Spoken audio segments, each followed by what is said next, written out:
direct, nous verrons l'importance de la prière et celui qu'on doit rechercher. Bonsoir.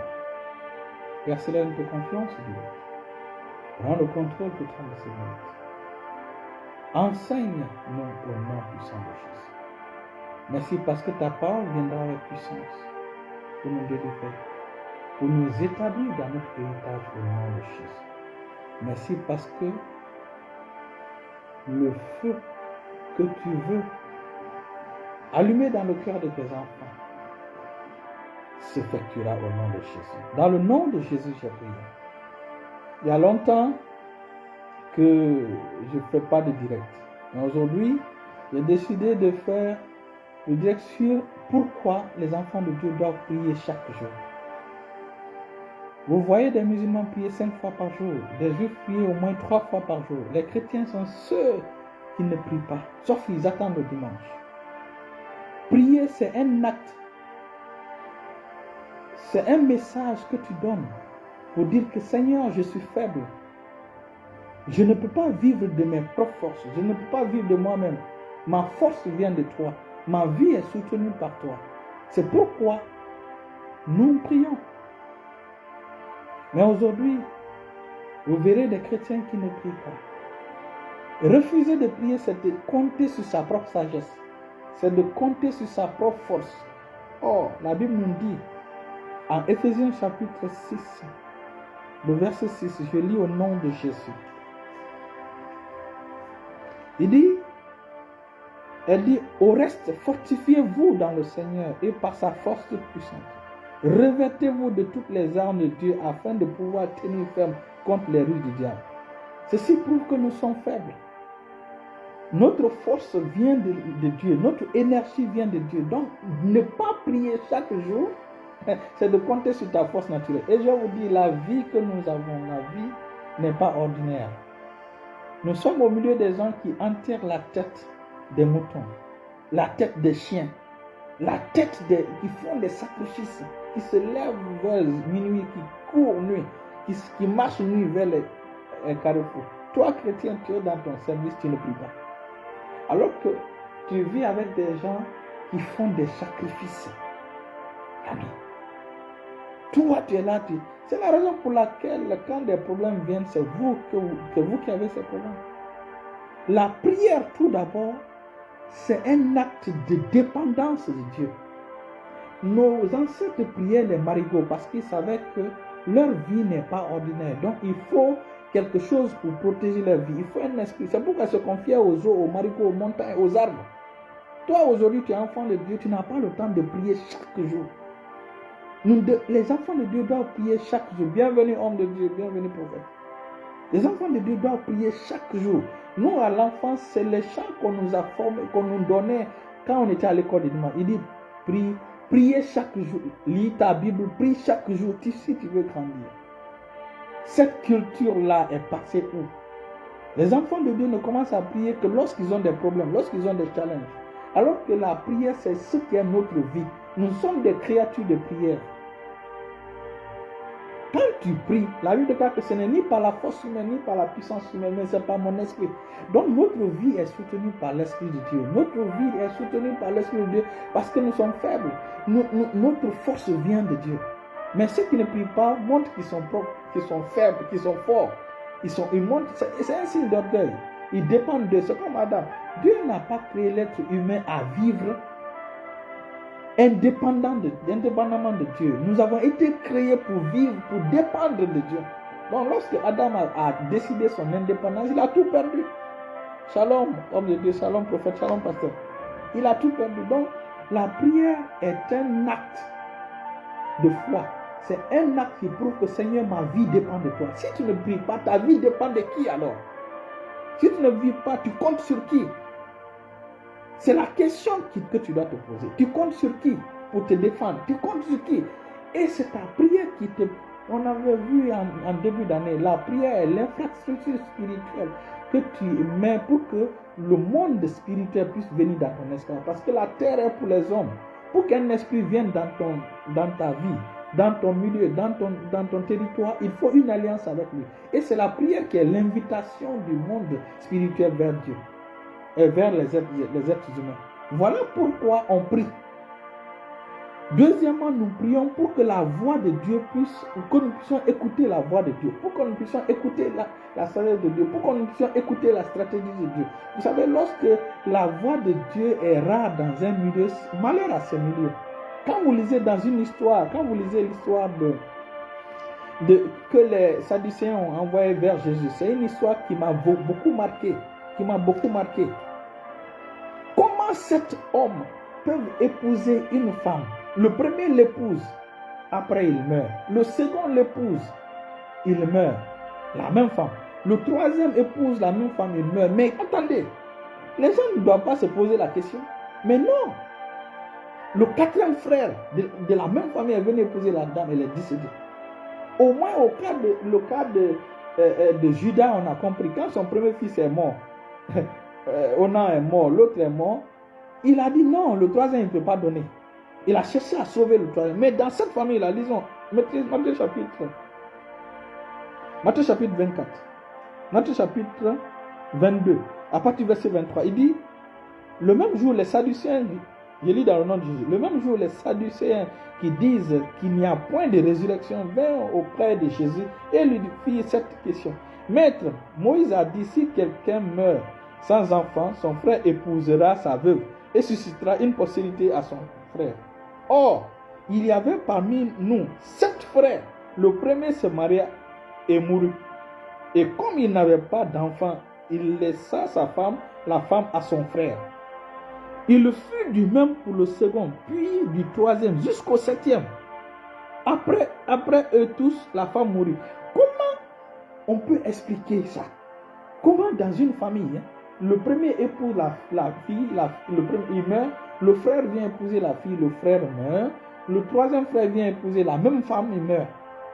Quand même, personne ne... les gens doivent se poser la question, mais attends, qu'est-ce qui ne va pas? Non. C'est comme ainsi va de même pour ceux qui ne prient pas. Ainsi va de même pour ceux qui n'entendent pas la voix de Dieu. Ceux qui ferment les oreilles de la voix de Dieu. Pour ceux qui refusent les choses spirituelles. Pour ceux qui refusent de suivre l'Éternel. De suivre Dieu, de suivre les choses spirituelles. La prière, c'est un exercice spirituel. Nous sommes esprit, âme et corps. Donc, il est impossible de comprendre cet effet. Très important de prier en effet. Amen. Merci. Donc, merci homme de Dieu. Donc, il est important que vous compreniez ceci. Quand tu refuses de prier, parce que tu es... Et quand tu refuses de prier, c'est parce que tu comptes sur tes propres forces. Et ta force ne te mènera nulle part. La Bible dit, dans le livre d'Ésaïe chapitre, nous allons lire Ésaïe chapitre 40 à partir du verset 27. Il dit, bon, quand verset 28, il dit, ne le sais-tu pas? Et c'est important aujourd'hui à savoir. Si Dieu dit, ne le sais-tu pas? Il faut chercher à savoir. Il dit, ne l'as-tu pas appris? Donc il faut chercher à apprendre si tu n'as pas appris. Maintenant, il dit, c'est le Dieu d'éternité, l'Éternel qui a créé les extrémités de la terre. Il ne se fatigue point, il ne se lasse point. On ne peut sonder son intelligence. Donc, c'est cet Éternel-là, c'est ce Dieu-là qui donne la force à celui qui est fatigué. Et il augmente la vigueur de celui qui tombe en défaillance. Il dit, les adolescents se fatiguent et se lassent. Les jeunes hommes chancellent. Il dit, mais ceux qui se confient en l'Éternel retrouvent de forces nouvelles. Ils prennent le vol comme les ailes. Ils courent et ne se lassent point. Ils marchent et ils ne se puissent point. Voici le secret de ceux qui prient. Ceux qui prient ont compris qu'ils sont faibles. Ont compris qu'ils ne peuvent rien faire d'eux-mêmes. C'est ainsi qu'ils comptent sur l'Éternel.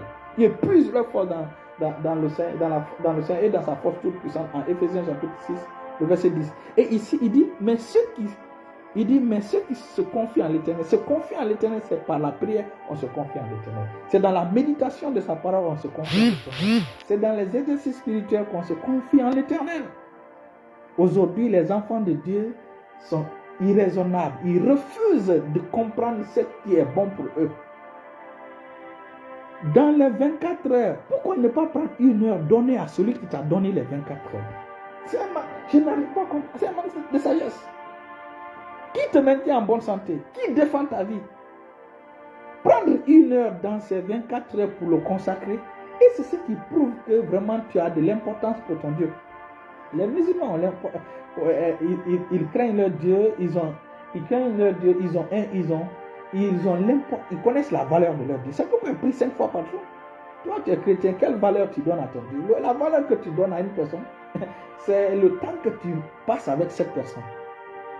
Et il est important de comprendre ça. Si tu n'as pas le temps pour Dieu, tu penses que Dieu va intervenir dans ta vie comme ça? Les gens pensent que Dieu fonctionne par mode par défaut. Ça ne fonctionne pas comme ça. Quand tu laisses un coin sans travailler dessus, ce sont les mauvaises herbes qui vont pousser là-bas. Ce sont les mauvaises herbes. Tu décides de t'éloigner de Dieu parce que s'approcher de Dieu, c'est par la prière, on s'approche de Dieu. Ce n'est pas le culte de chaque dimanche. Si toi, tu mangeais seulement que les dimanches une fois dans les 7 jours, tu allais vivre. Donc, ta vie est soutenue par le Seigneur. Ta vie est soutenue par le Saint-Esprit. Donc, il est important que les enfants de Dieu se retournent à la prière. Bienvenue, ma fille. Jeannette, bienvenue. Il est important que les enfants de Dieu se retournent à la prière, qui commencent vraiment à avoir un temps d'intimité avec Dieu. Il y a des choses qui vont se produire dans le futur. C'est le Saint-Esprit qui doit t'informer parce que c'est l'un de ses ministères. Il va venir te dire des choses à venir. Mais si tu ne l'écoutes pas, si tu n'es pas attentif, et j'avais dit, chaque enfant de Dieu a une coupe au ciel, là où ta prière est recueillie. Si ta coupe est vide, qu'est-ce que Dieu va utiliser sur ça pour intervenir dans ta vie? L'intervention que vous voyez, quand nous voyons Paul et Silas étaient en prison, ils ont commencé à louer Dieu, à prier, à chanter. C'est ce qui a activé le ministère d'Angélé pour secouer ce lieu, pour ébranler ce lieu, pour que les portes des prisons s'ouvrent. Si tu ne pries pas, comment l'ange va intervenir? J'avais dit, les anges, c'est la CIA de Dieu. Les anges, c'est le FBI spirituel de Dieu. Ils sont là pour toi. Mais si tu ne pries pas, comment ils vont agir? Quand tu ne pries pas, tu te fais du mal à toi-même. Après, ils courent vers les pasteurs. Pasteur, prie pour moi. Toi, tu ne peux pas.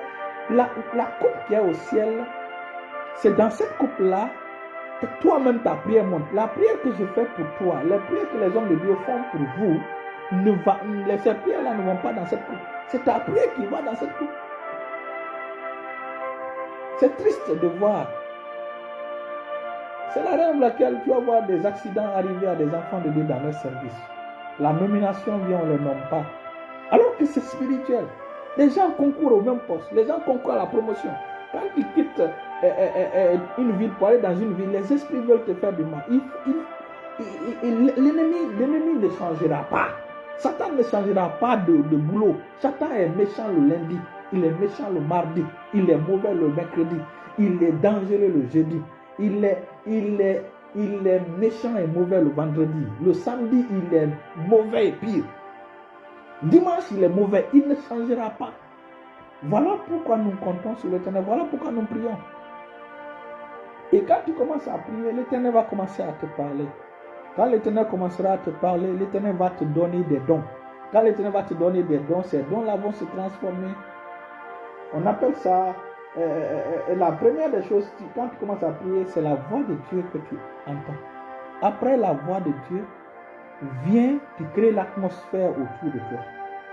L'atmosphère qui est autour de toi finit par devenir le bâton dans tes mains. Après la phase de bâton, c'est le manteau que tu as. C'est le manteau que tu as. Mais tu n'as même pas commencé d'abord par entendre cette voix, par écouter la voix de Dieu. Écouter la voix de Dieu, c'est commencer à prier. Donc j'exhorte mes frères chrétiens, mes frères et sœurs, trouve, ça peut être 20h, 21h, 21h, 22h, ou 22h, 23h, ou 23h, 0h. Prends ce temps, consacre à l'Éternel. Tu verras, d'ici 3 mois, tu viendras faire le témoignage ici. Tu m'appelleras pour un témoignage. Et voici le conseil que je veux donner à mes enfants. Ne cherchez pas l'onction. Cherchez celui qui donne l'onction. Beaucoup se lancent dans la recherche de l'onction. Je ne suis pas contre cela. Mais si vous trouvez celui qui donne l'onction, c'est ce qui est plus important. Abraham, Dieu l'a appelé. Quand Dieu l'a appelé, il avait un problème, c'était pour avoir un enfant. C'est vrai, il a commencé par... Dieu l'a dit d'aller, il va lui donner un lieu, un territoire. Mais lorsque Abraham est arrivé dans ce territoire, il a vu que ce n'était pas en réalité ce territoire. Ce n'était pas Canaan. C'était une autre ville dont les fondations sont construites par Dieu. Au départ, c'est vrai qu'il a suivi Dieu pour une question d'enfant, etc. Pour avoir une... Mais vers la fin, il a compris que ce n'est pas un enfant qu'il veut, c'est l'Éternel lui-même qui le recherche. Et c'est pourquoi vous allez lire dans Hébreux, le livre d'Hébreux chapitre 11. Livre d'Hébreux chapitre 11, à partir du verset, il dit, c'est par la foi qu'Abraham, lors de sa vocation, obéit et partit pour un lieu qu'il devait recevoir en héritage, et qu'il partit sans savoir où il allait. C'est par la foi qu'il vint s'installer dans la terre promise, comme dans une terre étrangère, habitant sous des tentes, ainsi qu'Isaac et Jacob, les co-héritiers de la même promesse. Maintenant, le verset 10, il dit, car il attendait la cité qui a des solides fondements, celle dont Dieu est l'architecte et le constructeur. Donc ce n'est pas Canaan finalement que Abraham voulait. Abraham voulait Dieu.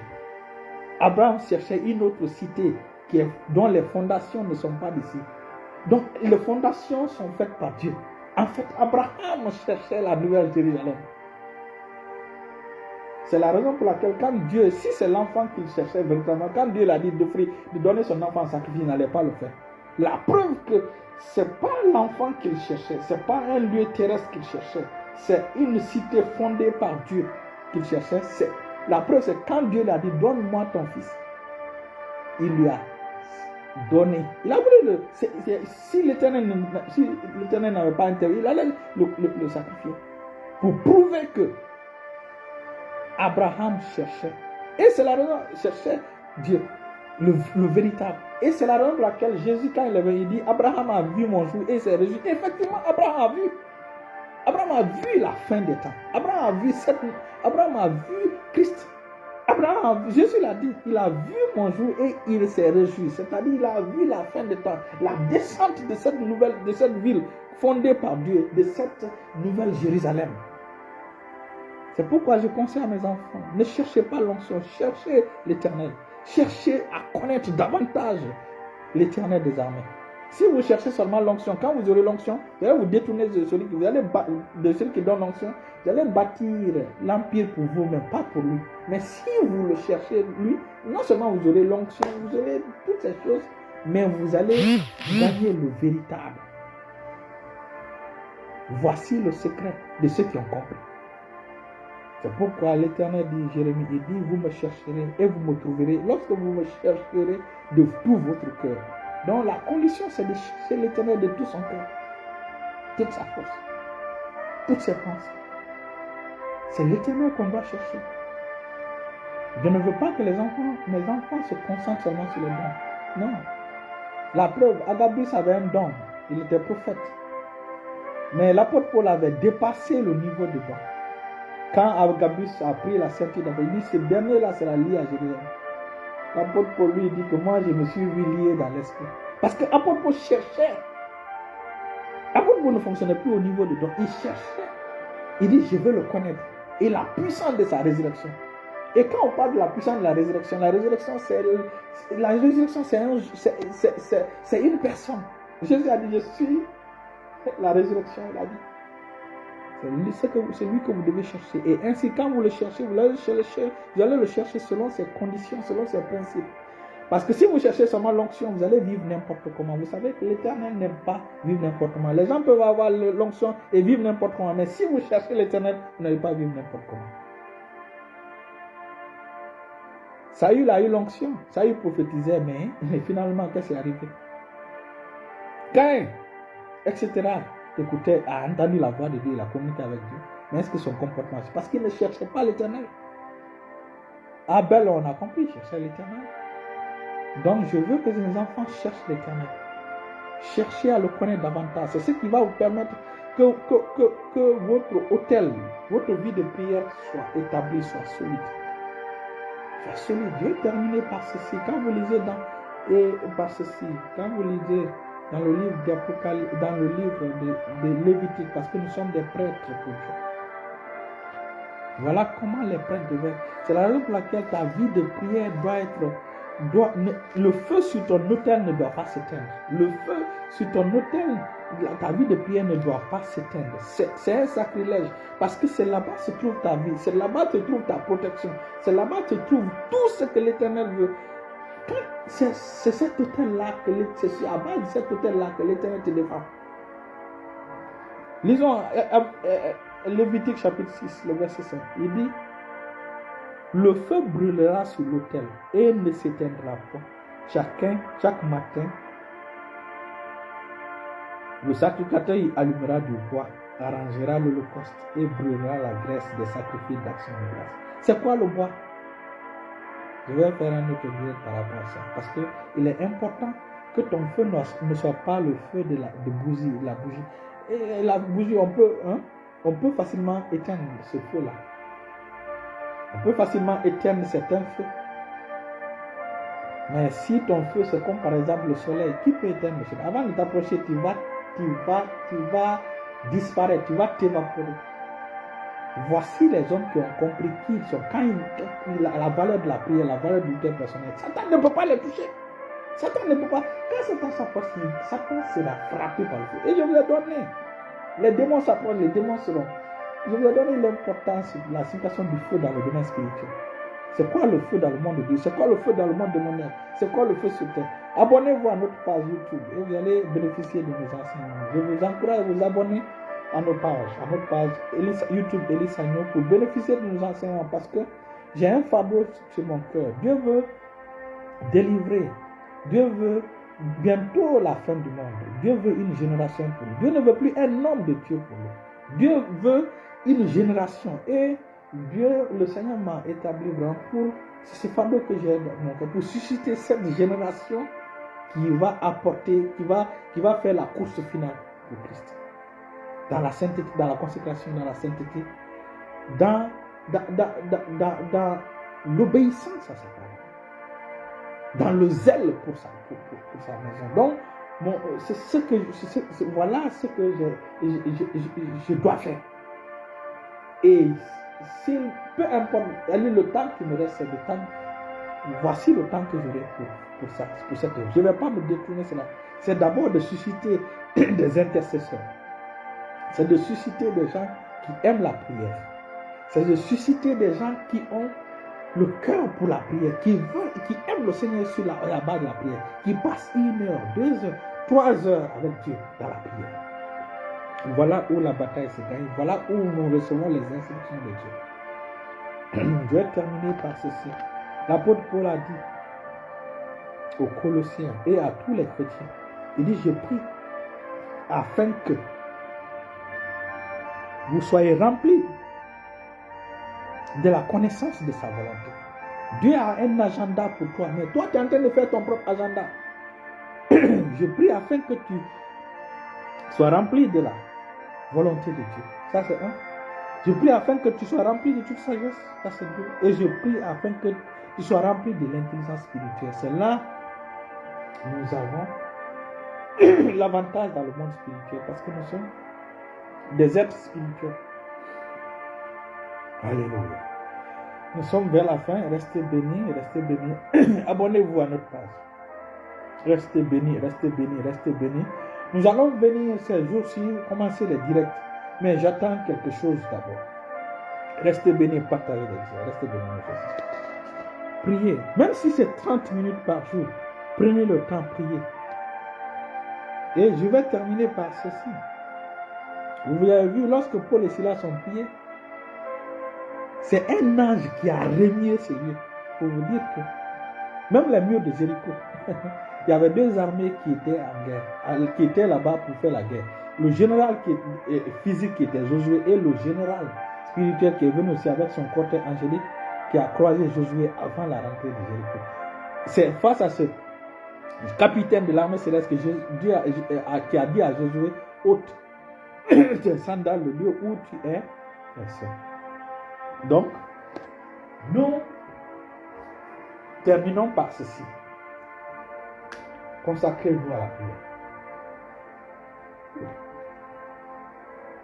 Adonnez-vous à l'exercice spirituel qui est la prière et les chants de temps en temps. Quand vous faites ça, l'Éternel va commencer à vous dévoiler les secrets concernant son agenda. Non seulement pour toi, mais pour ta famille, pour ta région, pour les nations. Restez bénis au nom puissant de Jésus. Restez bénis au nom puissant de Jésus. Restez bénis au nom puissant de Jésus. Alléluia.